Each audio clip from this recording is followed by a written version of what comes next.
that may have influenced Lee's decision. We can't be absolutely sure about that. What we can be sure about is that it didn't take long for Ewell to disappoint Lee as a corps commander. Now, he didn't do it immediately. On the march northward toward Gettysburg, Richard Ewell seemed to be doing a splendid job. He marched quickly through the Shenandoah Valley, won a little battle at Winchester, the second battle of Winchester. There are three of them in the course of the war. Jackson won the first one against Banks. Jubal Early lost the third one against Sheridan. Well, here's the second one. The second battle of Winchester won by Richard Ewell and his corps as they were marching towards Pennsylvania. It was a tiny little victory, captured several thousand Federals, and people around him were thinking, maybe this man really is going to be a good successor to Stonewall Jackson. Things seem to be going very well with Dick Ewell. But that idea stopped as soon as the fighting began at Gettysburg on July 1st. Ewell's corps came onto the field after A.P. Hill was already engaged. Two of Ewell's divisions did very well. Jubal Early's division coming in and helping to smash the Federals north of town. Robert Rhodes's division also playing a key role. But the moment of crisis, the moment of decision that changed many people's minds about Ewell, most importantly, Lee's mind about Ewell, was late in the day when the Federals had withdrawn to the high ground south of Gettysburg, and Lee sent an order to Ewell to take the high ground if practicable. That's the kind of order that Lee would have given Jackson. That's the kind of order Lee would have given Longstreet. And they would have read in that, I want you to take the high ground. That's what Lee is really saying there. He's saying it in a way that gave latitude to the lieutenants, but with the implicit understanding, I think, that Lee wanted that done. Well, there's a problem here. If Lee really believed, as he said after the war, that Ewell was prone to vacillate and needed closer direction, maybe he should have told Ewell, take the high ground south of town. Don't tell him, take it if practicable, and give him some wiggle room. But at any rate, Lee sent this discretionary order, and Ewell on the ground, Lee's a long way from the site. Ewell is off on the Confederate left. He's standing down on low ground, looking up at Cemetery Hill and East Cemetery Hill. He doesn't know how many Federal troops are up there, but he knows there are thousands. There's a report of a Federal column coming in against his left. One of his three divisions hasn't reached the battlefield yet, that of Allegheny Johnson. Rhodes's division and Early's divisions had already been fighting hard all day. Ewell took into account all of these factors and responded to Lee by saying, I will try to take that ground, but I need support on my right flank. In other words, I'll attack, but I need A.P. Hill to assist me on my right. As we saw in our last lecture, Hill is over on the other part of the battlefield with Lee, and he tells Lee, my men are fought out. They can't fight anymore today. And so Lee throws the burden back on Ewell. He agrees with Hill, or at least defers to Hill in that respect. And so it comes back to Ewell, and Ewell decides not to attack the high ground on the afternoon of July 1st. And it becomes very, very controversial. Now, his staff officer and stepson, Campbell Brown, whom I quoted about Early's being looking like a sheep-stealing dog earlier, this is what Campbell Brown wrote. He wrote, it was, as I have always understood, with the express concurrence of both Rhodes and Early, and largely in consequence of the inactivity of the troops under General Lee's own eye, that is, Hill's troops, that General Ewell finally decided to make no direct attack. And that's absolutely right. Early said, yes, attack, but we need support on our right. Rhodes said, yes, attack, but we need support on our right. When the support wasn't forthcoming from the right, I think all of the men on the scene, on Ewell's end of the line, both Ewell, the corps commander, and the two division commanders present, Early and Rhodes, decided that it wasn't a good idea to attack. Too many factors militated against it. And Ewell decided to wait until his third division came up, Allegheny Johnson, Edward Allegheny Johnson's division, and to employ them. Well, they got up too late to do anything. The bottom line was this opportunity, if there was one, to attack on the afternoon of July 1st passed by. And there is no final blow during this day that has seen so much success for the Army of Northern Virginia. And much of that success on Ewell's end of the line. Ewell had been very aggressive when he first arrived on the battlefield. He had committed Rhodes's division. He had committed Early's division. And they had achieved a great deal. But now they decided it was prudent taking everything into consideration, not to attack late in the day.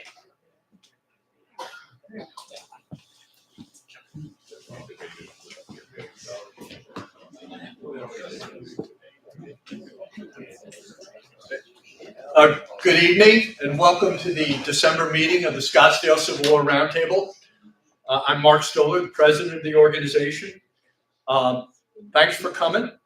Any new members or guests for the first time here? I know we had a couple. Yep. Thank you for coming. Appreciate it.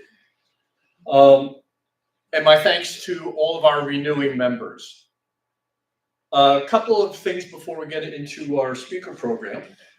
In this month's Grape Shot, you may have seen, we are participating in National History Day, and that's organized in Arizona by the Arizona Historical Society. We participated for the first time last year, provided 12 judges for the competition. These involve students from 6th grade through 12th grade, competing on history projects. We are part of the judging process for that. And there's a process in Arizona where they go through regionals and then to a final. And the winners of those finals go to a national competition. And it's a great opportunity to encourage young students who have an interest in history, and it's fun to do. I did it myself last year. I plan to do it again this year. If you're interested in participating, the dates for the events, which are in February and March, and a commitment involves one day on a Saturday in February or March. Take a look at our December Grape Shot, which just came out. You'll find the information. You can follow up and contact Sherry Stiegel on our board, who is coordinating that. I'll also send out a separate constant contact note just to remind everybody of the opportunity, but we certainly hope we get participation like we did last year. We still have a few seats left on our Picacho Peak Pass and Pioneer Cemetery Tour on January 24th. So there's still an opportunity to sign up for that. For those of you who have done, we have well over 40 who now have signed up for the tour. We will be sending out, for those of you who are signed up for the tour, the detailed instructions both on where the bus will be here and where you can park, as well as all the details for that day. And that'll come out in early January. So all of you will receive that at that time. I just wanted to mention, I saw on last Friday, I was down at the Tucson Civil War Roundtable, saw an excellent presentation on baseball and the Civil War. Baseball got a great boost out of the Civil War because it was played not just by the New Yorkers and folks from Philadelphia and Boston who played it, but they introduced it not only to fellow Union soldiers in the Midwest, but in the prison camps, they introduced it to the Confederates. So it's a really significant event in how it became a national pastime. Which also reminds me, speaking of baseball, the last 2 years, many of you may remember, we've had a problem because on our Tuesday night in March, the San Francisco Giants have been playing down the block, which causes a big problem for us in terms of parking. However, the schedule just came out. The Giants aren't playing on the Tuesday in March, so no parking problem, and we don't have to change our speaker as we did last year. So thank the baseball schedulers for that. I also just wanted to thank John Fritz, who many of you talked to. Is John in here now? Yeah, there he is in the back, who is a soldier in Sherman's Army and was here with all his equipment, which we thought was very appropriate given our topic for tonight. And with that, I'm going to turn it over to our program chair, John Taylor.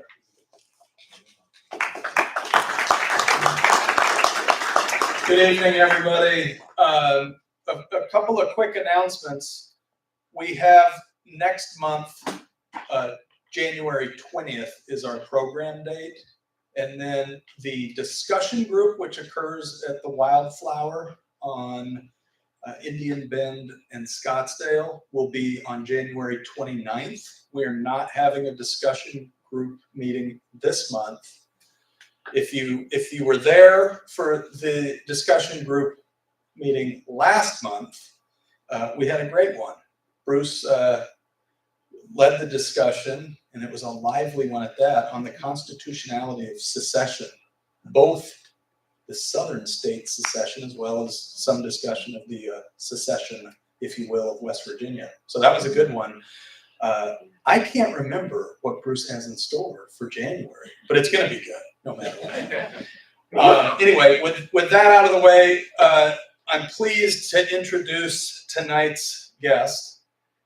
Derek Maxfield is, as I understand it now, recently retired professor of history somewhere in the middle of New York, far, far away. But Derek is also a dramatist and has been a featured speaker on C-SPAN and has spoken at many Civil War roundtables over the years and covers a variety of topics, both in drama as well as in writing. If you didn't get a chance, I suspect he still has some books for sale out there. I am eagerly ready to read Man of Fire, which is the subject of tonight's discussion. Anyway, put your hands together for Derek Maxfield.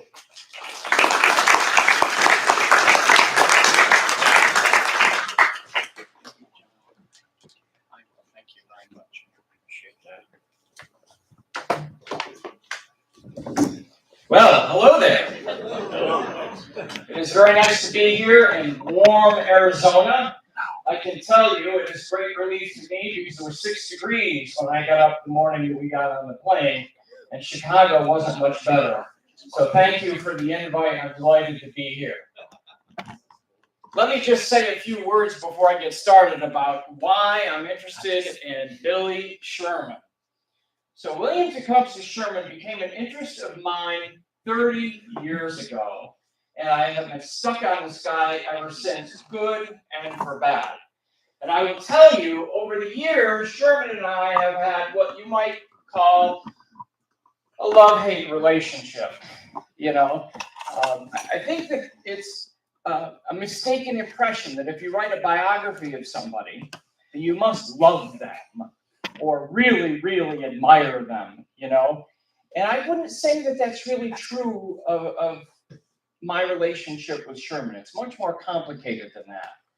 I remember researching this guy over the years, and there are times, when I start to admire him and I start to really like him, and then I learn something, wow, why'd you have to go and do that, And so it kind of goes back and forth. But the reason why, I get disgusted with the guy, but I keep coming back to him anyway, is he's just endlessly fascinating,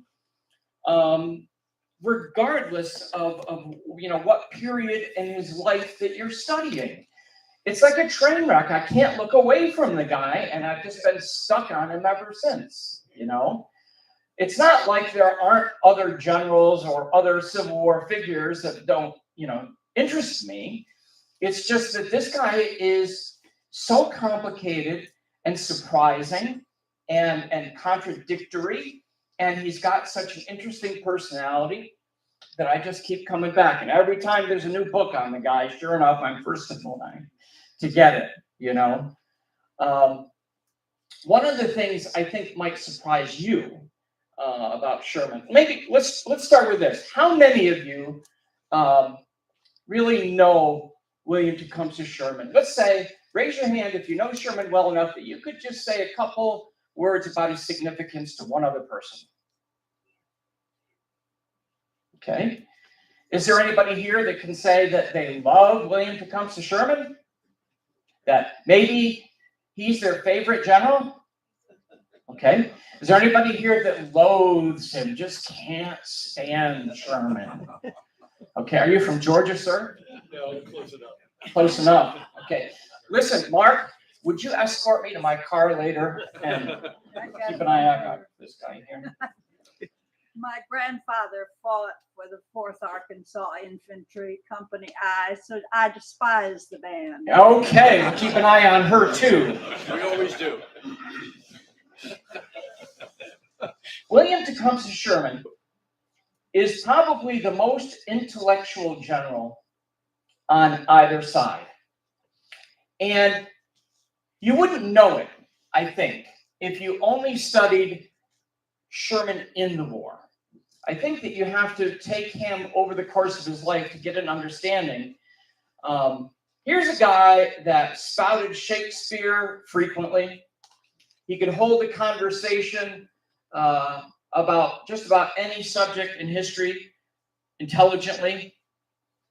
He could converse intelligently on mathematics and history and botany and agriculture and economics, and I could go on and on and on. He really was quite the intellectual, and there are glimpses of that during the war, of course. But I think what is most surprising about Sherman is when we study military figures, especially the more prominent generals, we get this notion that they're tough guys, a little bit of machismo, right? And Sherman really, he can come off that way, but Sherman is surprisingly insecure and vulnerable. And that was one of the things that I was most taken with, Now, I think many of you understand that sometimes what happens is people put up a veneer of being tough, and they're really marshmallows, right?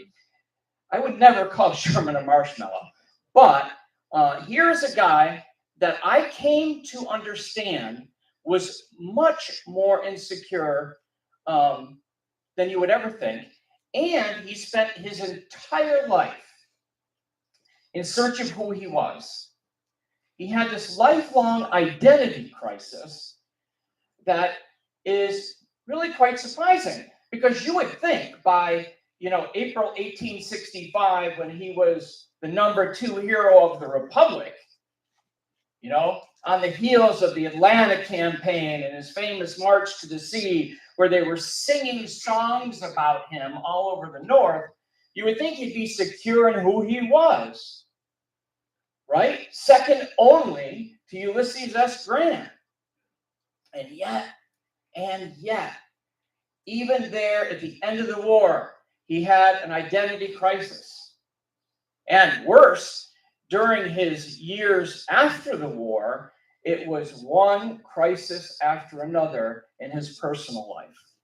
And I wish we had more time for that, honestly, because I'm only going to have enough time to get into the war, maybe to Shiloh tonight, because it would take me 3 hours to go from the beginning of his life to the end of his life. But if you want to have me back, we'll continue the story another time.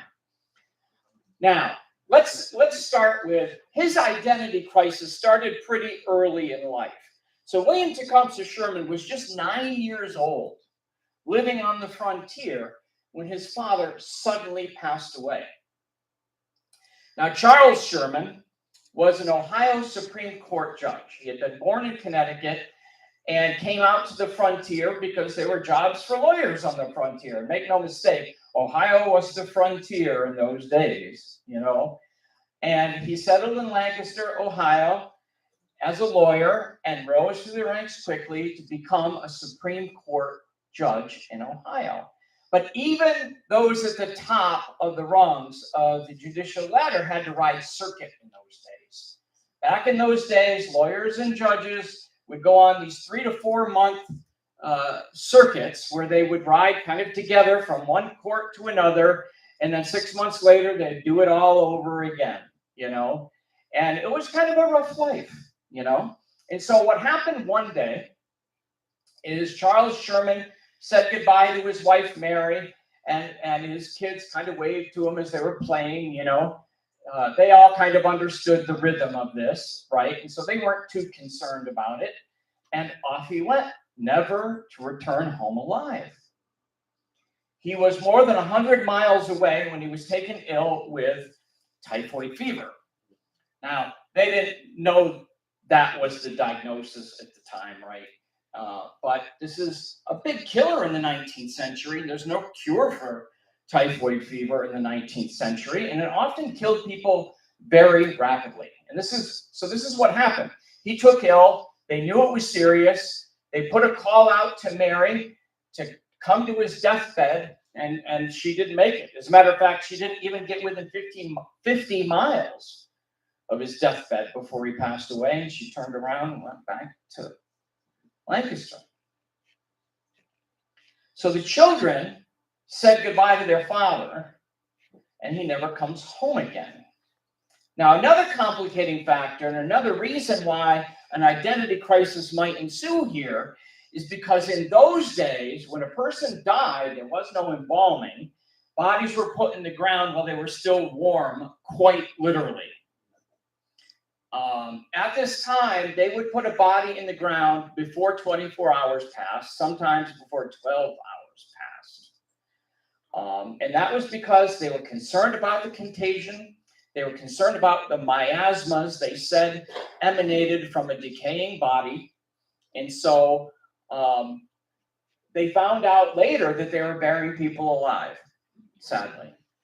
And this happened more frequently than they probably knew because there was no medical understanding of things like coma or other things that might create a shallow pulse, shallow respiration, right? Now, Charles Sherman was definitely dead. But here's the thing. They sealed up that casket or coffin, and the children never would have the opportunity to look upon the face because they would not want to open that again because that would expose people to what they thought could be disease that could harm them. And so these children never had that kind of closure, right? They never were able to look upon the face of their father again. He was just gone. For a 9-year-old boy who idolized his father, this was probably quite traumatic, as you might imagine, and became kind of one of those defining events of his life. Now, in those days, the Shermans had, I think it was 8 children, if I remember correctly. Not all of them make it to adulthood. Child mortality in those days was much higher, than it is today. And what happened in those days was kind of this informal system of adoption. If you had a widow with a lot of children and unable to support them, children were parceled out to family or to close friends. And this is what happened with the Sherman children. Now, in the case of young William Tecumseh, Charles's best friend, Thomas Ewing, who lived 2 houses up the hill, came down after the funeral and said to Mary, well, of course, I would be very happy to take one of your children into my home. I owe that much to Charles, but I have a condition. It has to be the brightest. It has to be the brightest. And Sherman's redheaded older sister stepped forward and said, oh, you want Compy. You want Compy, who was regarded as the brightest of all of the children. And so it was that Sherman packed a bag and went back up the hill to the Ewing mansion to live with the Ewings from that day forward. Now, this wasn't particularly uncomfortable. It's 2 houses up from his mother, so he can see his mother anytime he wants. The Ewing and the Sherman children were already close friends. They all knew each other's names. They played together all the time. So this was comfortable, Sherman was in the Ewing home all the time already, and the even little Ellen, just 5 years old at the time, his future wife, was well known to him. I always wait for somebody to say, ew. And of course, they didn't get married when she was 5. In any case, this is how Sherman became adopted into the Ewing family. Now, this is going to introduce something of a problem because Thomas Ewing becomes an adopted father, right? And Sherman feels a debt of gratitude to him. And, that will be a part of his upbringing. He will try to make Thomas Ewing proud, right? And that is just fine, and it works out well until Thomas Ewing someday becomes his father-in-law, complicating the relationship dramatically. But for the time being, Sherman comfortably fit into the Ewing home. Now, Mrs. Ewing, Maria Boyle Ewing, had a condition of her own, though, that introduces another complication in all of this. You know, her reaction was pretty much the same. Of course, we want Cumpy to come live. Of course. But if Cumpy's going to live with us, he's going to be baptized. He's going to be raised Roman Catholic. That was her condition. Now, the Shermans were Protestant. They always had been, going back to the days in Connecticut, 3 generations earlier. They were all Protestant. And Mary, Sherman's mother, was in no position to be making demands, right? And so, she was probably taken a little bit aback by this, but didn't make any waves over this. And you can bet the 9-year-old redhead Sherman didn't care too much about religion or religious identity at that point in his life, So at that moment, this isn't a problem.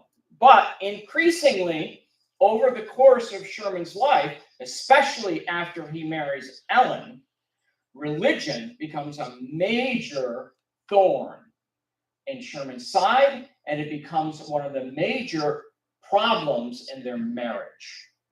And as a matter of fact, they will be married for over 30 years, but they will actually live together as husband and wife for 1/3 of their marriage. Some of that had to do with the war, but that was only 4 years, of course. A lot of this has to do with domestic troubles, including over religion. Now, Sherman goes to West Point Military Academy. I'm sure that many of you are aware of that. Now, this was not Sherman's idea. This was something that Thomas Ewing hatched. Now, Thomas Ewing, while he took Sherman into his home, was just a lawyer at that time. But he was a fast-rising political star in America. He will become a United States Senator one day. He will become a Secretary of the Treasury. He'll be a powerhouse in American politics in the 19th century. And so he comes to have more and more political influence. And before Sherman leaves for West Point, as a matter of fact, young Sherman met the likes of Henry Clay, William Harrison, Daniel Webster, all of the big names in American politics, Andrew Jackson, right? Coming to dine with Thomas Ewing there in Ohio. So Sherman as a young man is rubbing elbows with these big political stars. And so when it came time to make a decision about his future, Ewing had plenty of political pull by that time, and he secured an appointment to West Point for Sherman quite easily. Now, Sherman didn't care about this one way or the other. He was very ambivalent, but he wanted to make Thomas Ewing proud and happy. And so he didn't make any waves about it. He wasn't thrilled about it, but, he was an obedient son, and he will go off and do this. Now, Sherman will do well enough. He goes off to West Point. He's, 15 or 16 years old, so he's still kind of a young man. And there, after a time, he'll graduate 6th in his class. So pretty respectable showing. He would have been 3rd in his class, but some of you might know that West Point had a system of demerits for bad behavior that could lower your class standing, right? And so the number of demerits that you have could bring you down a spot or 2 or 3. Only one man in the 19th century that I know of graduated with no demerits at all. Okay, good. You guys are good at this kind of trivia. Yeah, Lee's the only one. Now, Sherman would have graduated 3rd, except for the demerits. And Sherman's problem really wasn't disciplinary in nature. It was more slovenly. He wasn't spit and polish at all, and just didn't care. Just didn't.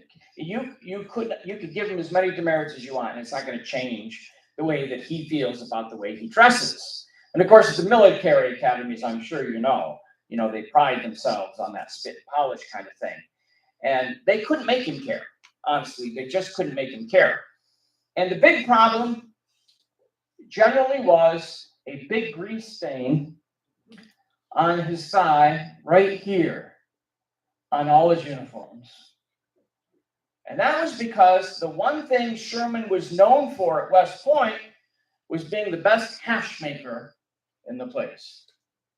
That was his reputation coming out of West Point. That's what they remembered it for, being the best hash maker at West Point. They remembered Grant. Anybody know why they remembered Grant at West Point? Horsemanship, right. But Sherman, he was the best hash maker.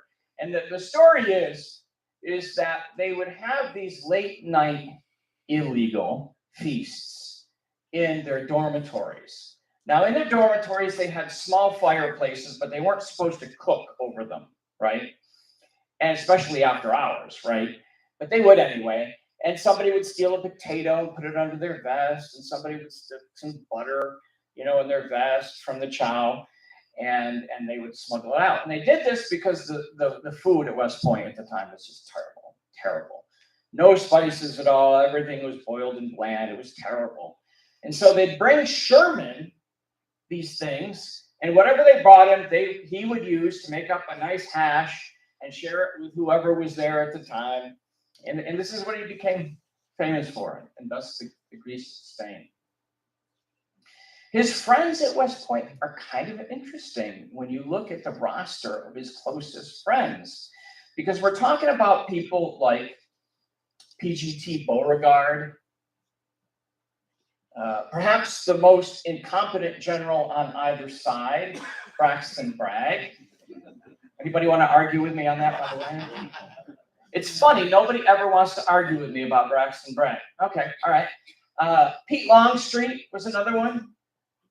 Yeah, he met Grant, but he was a senior and Grant was just a plebe.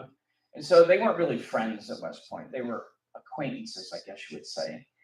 William Irwin, those were his closest friends. But, of that list, all but Irwin are going to someday wear gray. And so it's interesting to me that his closest friends at West Point someday will be on the other side. But, when you look at his pre-war life, it really lines up that way in many ways and is a little surprising that maybe he didn't go with the South. He loved the South, after all. He really did love the South. His first posting was in Florida, where it was the end of the Second Seminole War. There wasn't really much to do, so he fished and he hunted and he laid in the sun and he had a good time in the Florida sun, but there wasn't much to do. His second posting was much more interesting at Fort Moultrie, just outside of Charleston, South Carolina, where he was posted for a number of years. There, the commander at Fort Moultrie was Robert Anderson. Someday will be famous for surrendering Fort Sumter.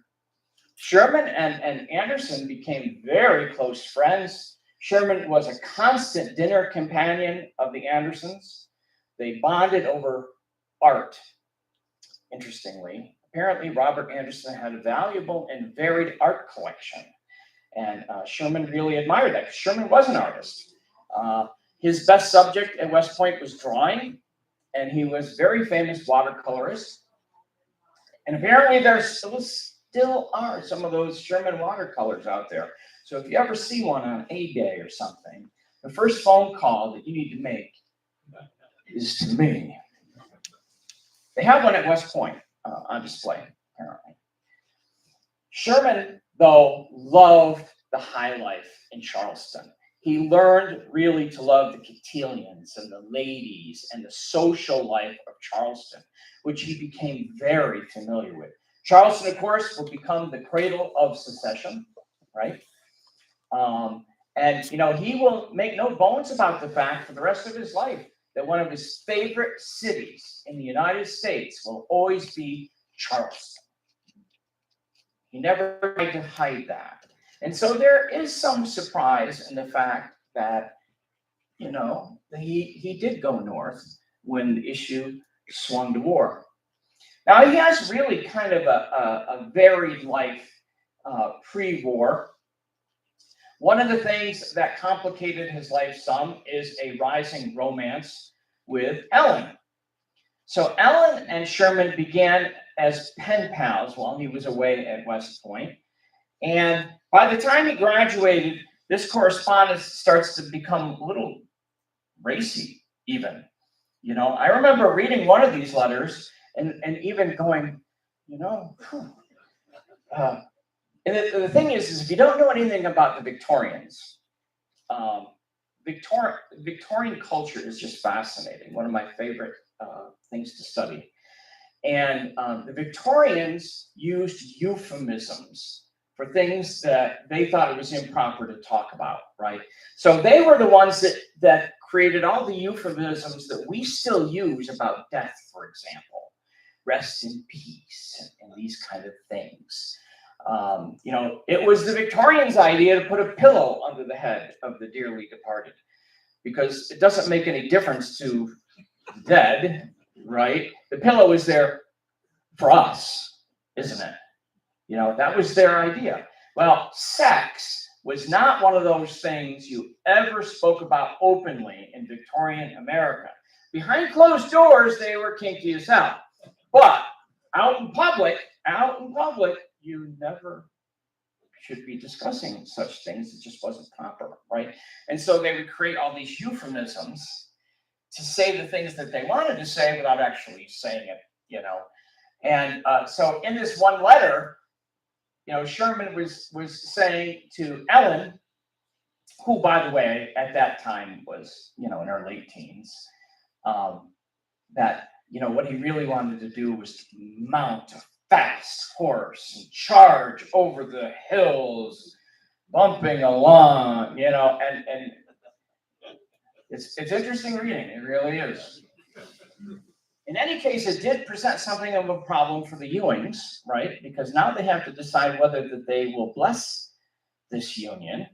And it is a little bit uncomfortable because it is slightly incestuous after all, right? No, they're not blood relation. Everybody knows that. But they did share a home together for a number of years while he lived there, right?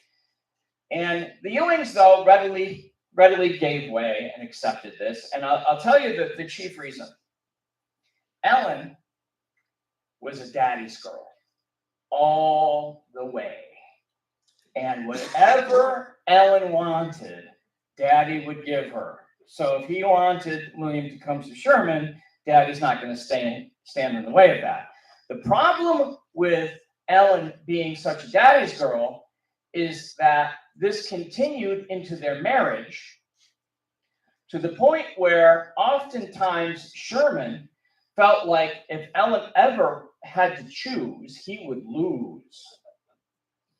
And it became a real sticking point in their marriage that Sherman knew that Thomas Ewing always would have the first place in her heart, and he would always be the one that she chose first. And this becomes very complicated when they start to have children. Very complicated. Now, the Mexican War comes, I'm sure you all know, in the 1840s. This was an American war with Mexico. Call it imperialism or whatever you want. This was a fight that James K. Polk picked with Mexico, perhaps to gain some more slave territory in the American Southwest. In any case, we went to war with Mexico. We sent two large armies under the commands of Zachary Taylor and Winfield Scott. Good. And Sherman, as a West Point graduate, expected to go. And so they all got their letters, their new orders, right? And they were assigned to one of these two armies. And all these guys, all these friends of Sherman were very excited about this. Sherman finally got his orders, broke them open, and he was assigned to Pittsburgh on recruiting duty. Pittsburgh. Now, Pittsburgh is a lovely place now. Maybe not so much at that time, And Sherman was irate, One thing about Sherman, I'm going to tell you a lot about Sherman's personality tonight, but one of the things is is if Sherman feels he's been wronged, even slightly, wow, is he going to pitch a fit, and everybody's going to know it. Everybody. And he can hold a grudge, and he can hate as deeply as any man I've ever known. And so Sherman definitely felt wronged here. But let's think for a moment what probably happened. Now, Pittsburgh is not far from Lancaster, Ohio, is it? And Ellen, we can probably trust, did not want her bow anywhere where bullets might be flying. Thomas Ewing was in just the kind of political position to help make this happen. Now, I've searched for years to find evidence that this was Thomas Ewing's doing. Never found it. But I think it's a safe supposition, and it's hard to understand otherwise, right? This guy graduated high in his class at West Point. He was in the artillery, which was an important branch of the military. Why would you not send this guy to Mexico? It makes no sense at all, right?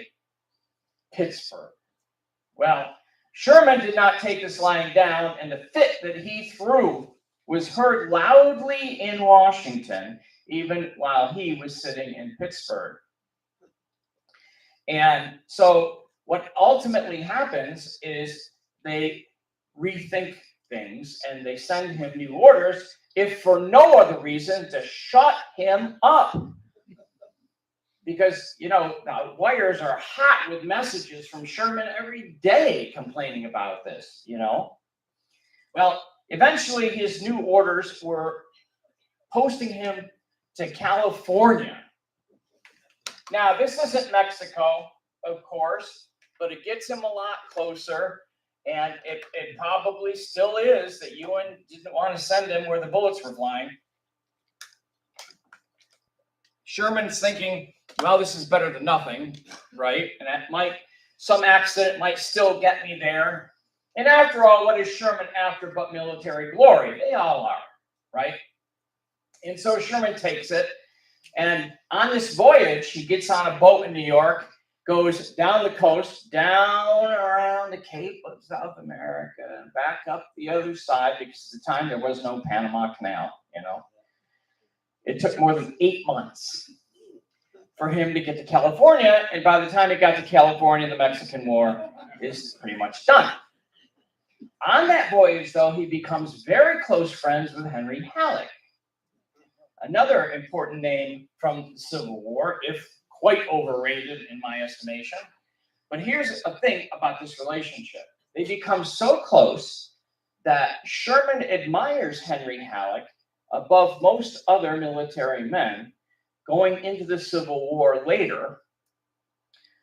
Halleck, of course, was known as Old Brains. He got this reputation because he liked to translate Jomini and other French theorists, But Halleck was a backstabber, including with Sherman. And Sherman actually doesn't discover it until the very end of the Civil War. Halleck puts a big knife in Sherman's back on 2 prominent occasions. One during an insanity episode in Kentucky, which we'll talk about some. And then at the end of the war, when Sherman was being accused of treason by the Secretary of War, Halleck was one of the people putting in the knife and telling his subordinate commanders not to follow his orders, which you can imagine Sherman was unhappy with when he found out. And so Halleck ends up throwing away a friendship that might have been very valuable to him in the post-war years when Sherman becomes the general-in-chief of the American army, right? But Halleck was like that. He was a two-faced man. It's just sad that Sherman never saw it until it was too late. In any case, in California, Sherman has only cleanup duties there. The only interesting thing that happens to him in his first visit to California was the gold rush. Sherman was there when the crazies first found gold near Sacramento and was amazed at how men were losing their minds over gold dust, But here's something about Sherman's character that you might find interesting. Sherman never went panning for gold that I have ever learned. Never went panning for gold himself. You know what he did? With a partner, he opened a general store, supplying the crazies at inflated prices for all of their supplies, made a handsome profit of over $1,500 in the money of the day, closed up shop while business was still good, and walked away. Interesting. Anyway, Sherman leaves duty in California. And what happens here is kind of interesting, because from the moment Sherman and Ellen got married, the Ewings wanted him out of the Army. Wow, did they want him out of the Army. And they never let him forget this. The drumbeat was quite loud, and they were always writing him about it. But here's another thing about Sherman. Sherman wanted to be an independent man. He wanted to make up his own mind at all times and could be stubborn as hell. He certainly did not want to be given a job by the Ewings. He wanted to be his own man. And so when they said, you need to get out of the Army, his answer always, well, what am I going to do? And Thomas Ewing would say, well, I've got this business, and we got this business, and I'm an investor in this bank in England, and we could do this and this, right? And Sherman's like, whatever I do comes because I deserve it, you know? And so this was something that they go back and forth over. And it leads Sherman to do some interesting things. Probably one of the most prominent of these is to become a banker in California, in San Francisco. This offer came to him from friends. It had nothing to do with the Ewings, whatever. The condition was, let me see if I really think this is going to work out before I resign my commission. So he took a 6-month leave of absence, scoped out the situation, found out that this might actually work out pretty well, set up a bank in San Francisco for these partners. He was the president of the bank, and then, only then, resigned his commission and got out of the Army. But even then, this poor guy could get no rest. Ellen, he insisted, come to California with him. And he was going to build her a fine brick mansion in San Francisco so they could live in high style, right? She's there a matter of weeks before she insists on going back to Daddy. And Sherman was already in a bad mood because they didn't arrive in California together. You see, Sherman went out there first, and then the family came later. Well, when Ellen arrived, I think it was 3 or 4 months after Sherman arrived, she came without Minnie, the youngest daughter.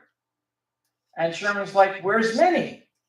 Well, only to find that Thomas Ewing and his wife had used emotional blackmail on Ellen to keep the youngest granddaughter in Ohio.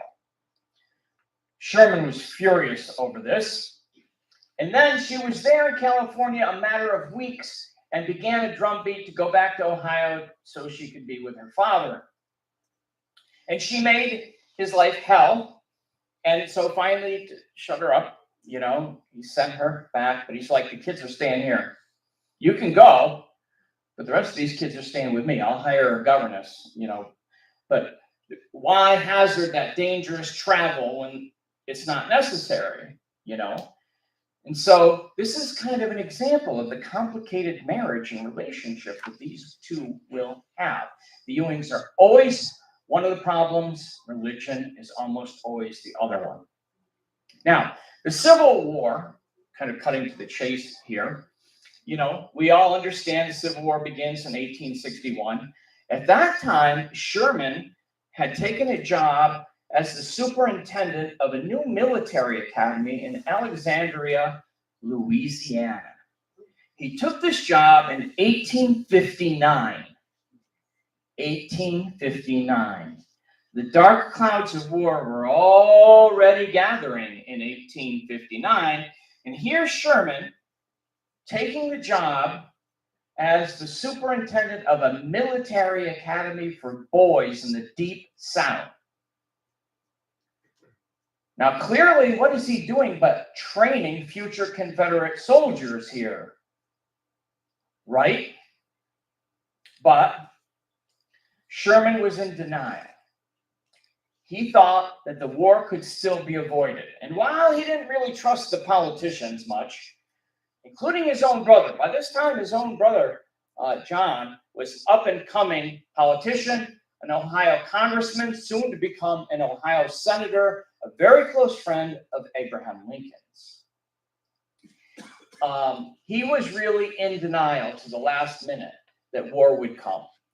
He really wanted this job in Louisiana quite badly because it got him kind of back into the military, sort of, right? It was something he earned on his own, after all. The Ewings had nothing to do with it.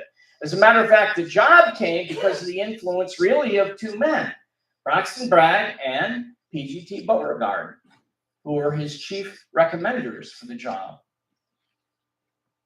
But of course, when he took the job, everybody else understood what could happen to the country because, of course, throughout the 1850s, the South, particularly South Carolina, was threatening secession, well, every other day, right? They had been threatening secession so often that people were like, yeah, you know, and a lot of people thought that that would not actually happen. In 1860, as the presidential election is about to kick off, Sherman was called to a dinner with the governor of Louisiana and other prominent men in the South, including the leading general of the militia in Louisiana. And there he thought it was going to be a sociable dinner, but in fact what happened is they put him on the spot. After dinner, the cigars and brandy came out, and the governor said, "Now, Colonel Sherman, you're among friends." Now, the moment I heard that, I would be worried, right? You're among friends. You can speak freely. Now, what about slavery? You know, they wanted to put him on the spot about his feelings about slavery, particularly because his brother John was widely known to be an abolitionist. And so they wanted his opinions on this. And what I find most interesting about this is that, now, you mustn't ever tell Sherman I said this, okay? He answered this so well, he would have made a good politician. Sherman hated politicians, so if he ever heard me say that, he would not be a happy man, you know? But it is the truth. He answered it so smoothly and to their entire satisfaction that he would have made a good politician, that doublespeak kind of thing, right? Saying things without saying things. But what I really admire is that actually Sherman didn't pull any punches. He told them to their faces that it was a flawed institution. He thought that they should allow these slaves to read and write. They should not be selling families apart. He went through a laundry list of the worst aspects of slavery right to their faces, and they're all slaveholders. And yet he came away from this dinner still friends with all of them somehow, and had convinced them that his brother John wasn't really an abolitionist after all, which he really was. But you know, he convinced them that he wasn't. So somehow he got out of this, you know, more respected than ever, even though it had been their intention to really lay into him, you know. Well, of course, Abraham Lincoln wins the election. I hope this shocks none of you. And Sherman's got a really tough decision to make, right? Because, of course, Louisiana is going to follow South Carolina out of the Union pretty quick. Another thing that I really admire, though, about Sherman is when he took the job in Louisiana, he told the governor to his face, if war ever should come, I believe in the Union. I could never fight against the Union. I will have to resign immediately and leave. You need to know that before I take the job. Well, they hired him anyway, right? Maybe thinking they could turn him around or something. Who knows? But they tried to make it more difficult for him to leave because 6 months into the job, they also put him in charge of the Louisiana Arsenal. The Louisiana Arsenal held many Louisiana militia stores, but it also held a good stock of federal arms. Sherman was the only man with the keys. Now, Sherman did not want to be the man to have to hand over the keys after Louisiana seceded, because he'd be accused of treason in the North for sure if that happened, right? And so he knew that if Louisiana looked like it was going to secede, he was going to have to resign first and go north. And this is ultimately what happened.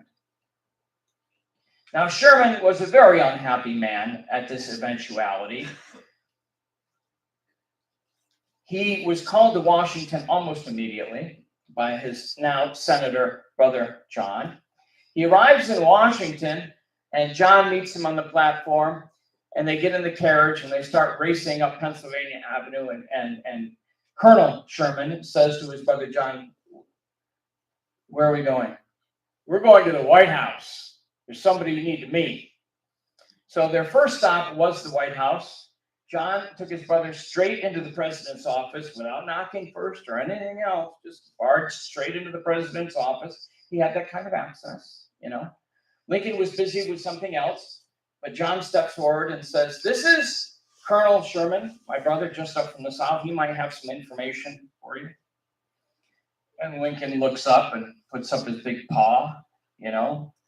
"Glad to meet you. How are they getting along down there?" And Sherman famously says, "They're getting along swimmingly. They're preparing for war."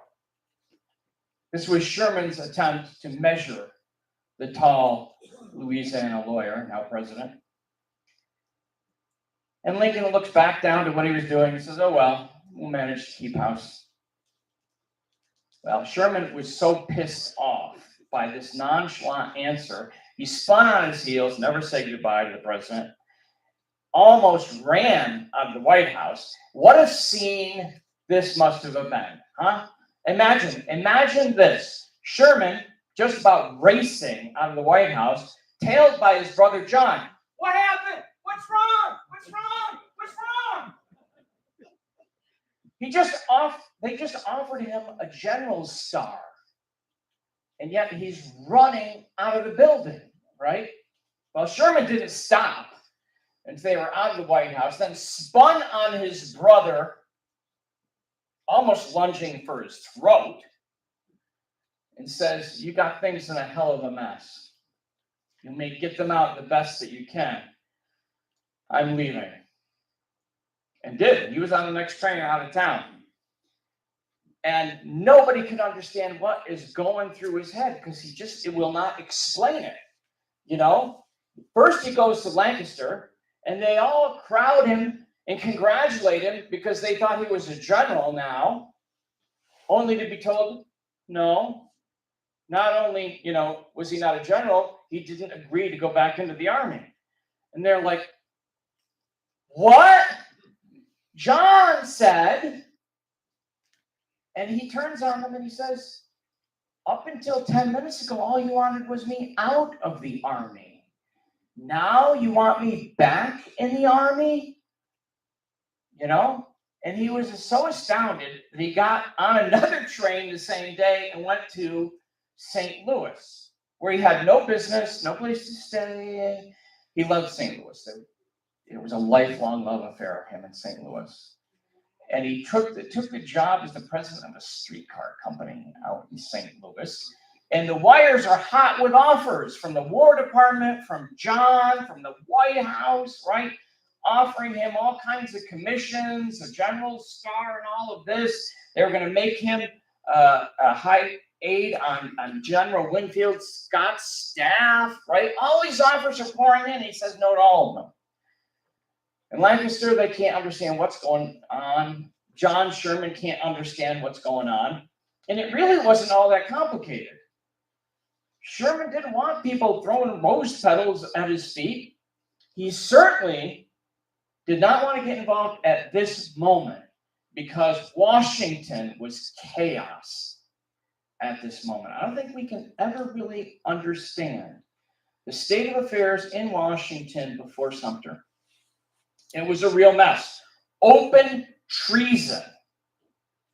In many departments in Washington, there were people in the War Department openly bragging about moving federal arms from northern arsenals to southern arsenals. Bragging in the taverns about doing this. You know, Sherman knew about this. Nobody's lifting a finger over this treason going on, right? And it was a mess, and he didn't want any part of it. It wasn't until after Sumter he was offered a colonelcy in a regular army regiment, which he accepted. And they're all like, huh, right? You know, why not a general? Well, he wanted to earn his star, right? He wanted to earn it. So he didn't want to be handed it. And he didn't want to be in charge of volunteers. He had no regard for volunteer soldiers at this moment. Later, he'll come to love them and depend upon them. But early in the war, he had no respect for volunteers. And so this kind of checked all the boxes for him, you see. Now, I'm sure that you all know that Sherman was there at First Bull Run, which was, of course, a disaster for the Union. Didn't start out that way. You know, at first, things went pretty well, in fact, for the Union Army. But, you know, at this stage in the war, they were the generals in charge were coming up with these very complicated maneuvers that volunteers and the subordinate commanders were just incapable of at this stage of the war. And so things go awry. I think the whole story over Stonewall Jackson is a bit overblown in how this turned into a Union rout, but it does. And of course, the Union Army goes scrambling back to Washington, D.C., and it's a humiliating defeat for the Union. Now, Sherman comes out of this with a promotion to Brigadier General, though. And he is astounded by this. It's like a month after Bull Run. He's given his commission. He's not asked this time. He's told he's a general now, because they didn't want to give him the opportunity to turn this down. And it's really quite simple. It had really little to do with the fact that, you know, his brother John was a senator. And it had to do with the fact that generals died too, you know. And Sherman's regiment was one of the few to arrive back in Washington intact, under good discipline and good order. And few did. And it was noticed. It was noticed. And so to Brigadier General, he went, even while others are going to be quietly ushered out of the war. But really, the moment that makes or breaks Sherman happens out in Kentucky. And this was something of the best thing that ever happened to Sherman and the worst thing that ever happened to Sherman. You see, after Bull Run, everybody was depressed. Everybody was humiliated in the North while the South was crowing. You know, the South was convinced the war was over, in fact. And Sherman was thrown a lifeline by his old buddy, Robert Anderson, who is now the commander of the Department of the Cumberland. Now, Robert Anderson was nearing retirement. He was not in great health, you know, and he wanted a subordinate commander, a number 2, that he could depend upon. And he remembered his friend Sherman. And Sherman's like, if it gets me out of Washington, hell yeah, you know. And so he jumped at the opportunity to work with his buddy again and get out of Washington. And so he raced out to Cincinnati, where Anderson had his headquarters. Now, they couldn't go into Kentucky just yet. Anderson was supposed to open Kentucky for the Union cause, but they couldn't enter Kentucky just yet because they were afraid that violating Kentucky's neutrality might be to throw them into the arms of the South. So Anderson was trying to move very cautiously at this point. And this is where Sherman joined him. Well, the situation out there was chaotic, and what they were expected to do out there was impossible. Anderson and Sherman were expected to defend a 300-mile frontier, 300-mile line of defense with less than 10,000 soldiers total and almost no arms or accoutrements, almost none. And facing them across that 300-mile line was the Confederacy's #1 boy, Albert Sidney Johnston. Thank you. Albert Sidney Johnston was probably at this time the most famous, most respected general the Confederacy had. But his resources were even worse.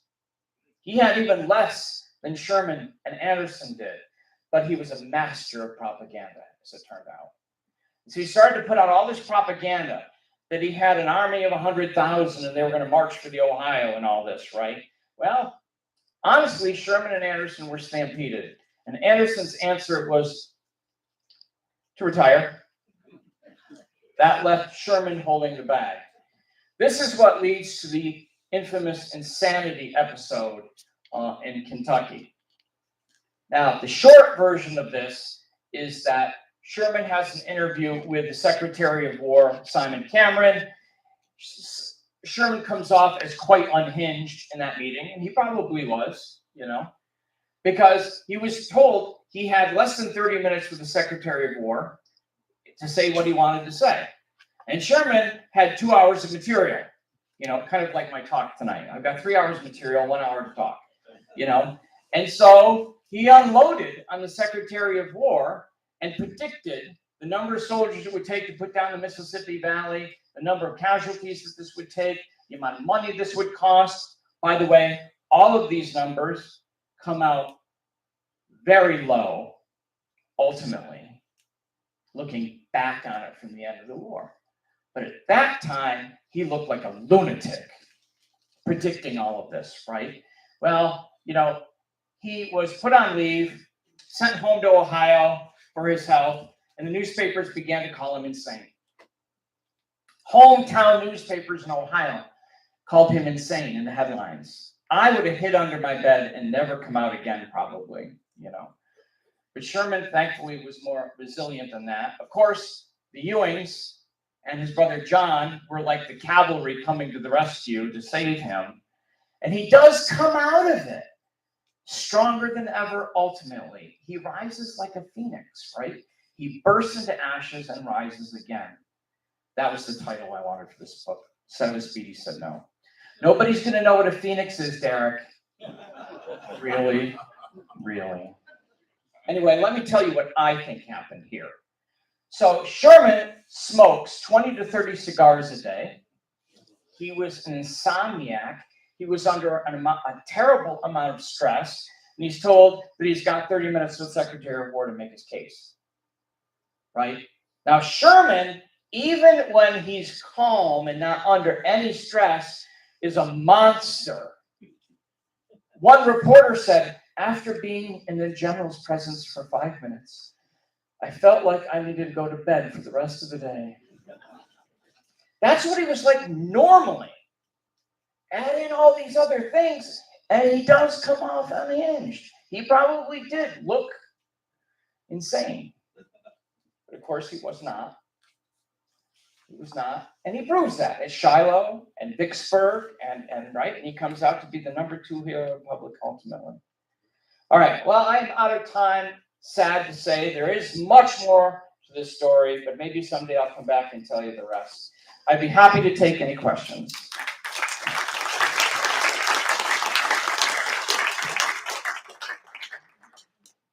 Well, I got to get this mic going so we can ask questions. Oh, good. Okay. All right. We still have some books available, by the way. I see some of you leaving already. Does anybody have questions about Sherman or Derek or anything else? I got one here and one here. What was the major initiation of the Sherman's march to the shore? The March to the Sea. So, yeah, Sherman, after he captured Atlanta, found that Atlanta had captured him. He had tried his darndest to capture Atlanta, but once he had it, now he's got to defend it, right? And now the tables are turned. And he wanted to regain the momentum and the initiative. So he was going to send an army to Nashville, and then he wanted to head for saltwater. And his idea was that he wanted to inspire terror, to prove to the Confederacy the game was up. He thought there was no other way the Confederacy would acknowledge that the war really was over except to prove it to them.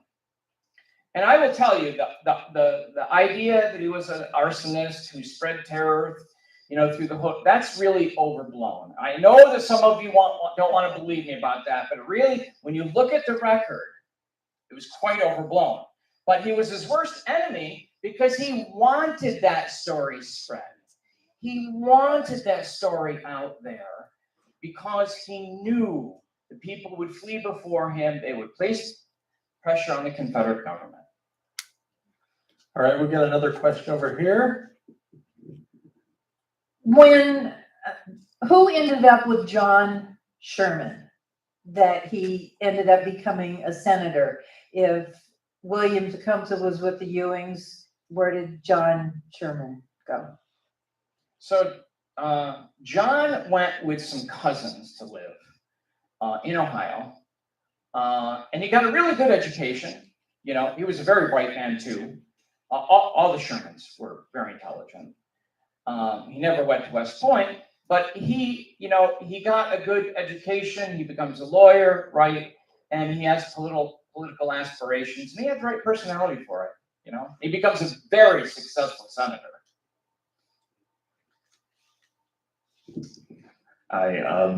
There's the famous Sherman statement whenever it comes to elected office about if nominated, I won't accept, and if elected, I won't serve. Right. Can you talk about some of the background of what caused Sherman to make that statement? Well, first of all, he hates politicians. He even did not completely respect his brother for choosing to become a politician, But I think what really did it for him is what the politicians did to his friend Grant. During Grant's 2 terms, Grant was a smart man, but he didn't understand politics. He was a bit naive, and he trusted men he never should have trusted that really took advantage of him. And Sherman didn't like what the Republican Party was becoming, and he did not like what they did to Grant. And so he saw all of this because it really damaged his friendship with Grant, And of course, Sherman served as general-in-chief for quite a time, and he had to deal with those damn politicians too, which were a big headache for him, including President Grant. And so by the time that they want to make him president, he wants none of it. We got time for 2 more questions. My cousin is General Lovell Rousseau, and I just wanted to know your take on Sherman's sending him out to be a raid dog to go do some dirty work for him Okay, do that one more time though. with the Atlanta campaign. Okay. So what's your take on Sherman's relationship to Rousseau? Okay, so, well,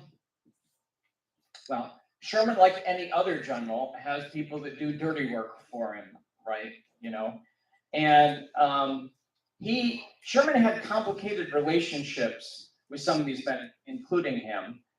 And some of it was, Sherman is an acquired taste, honestly, and if you get on Sherman's bad side, he never forgets it and never forgives it oftentimes, and Rousseau was one of those people,